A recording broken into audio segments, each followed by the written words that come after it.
আল্লাহ রমজান পর্যন্ত আমাদের হায়াত বাড়িয়ে দাও। আল্লাহুম্মা বাল্লিগনা রমাদান। আল্লাহ তুমি রমজান পর্যন্ত আমাদের পৌঁছে দাও। আল্লাহুম্মা বারিক লানা ফি রজব ওয়া শাবান ওয়া বাল্লিগনা রমাদান। আল্লাহ রজব শাবানে বরকত দাও, আল্লাহ রমজান পর্যন্ত তুমি আমাদেরকে পৌঁছে দাও। আওয়াজ করে পড়েন আমিন।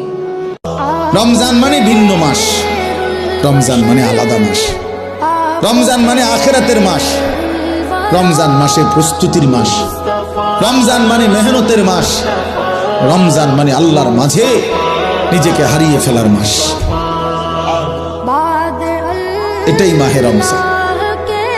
আর যারা ইমানদার ভাইয়া, যাদের কবর আখিরাত মনে আছে, যারা পরকালকে বিশ্বাস করে, দিবানিশি জাহান্নামের ভয়ে যারা কাঁদে, যারা জান্নাতের আশা করে, খোদার কসম তাদের কাছে রমজান সর্বশ্রেষ্ঠ মাস।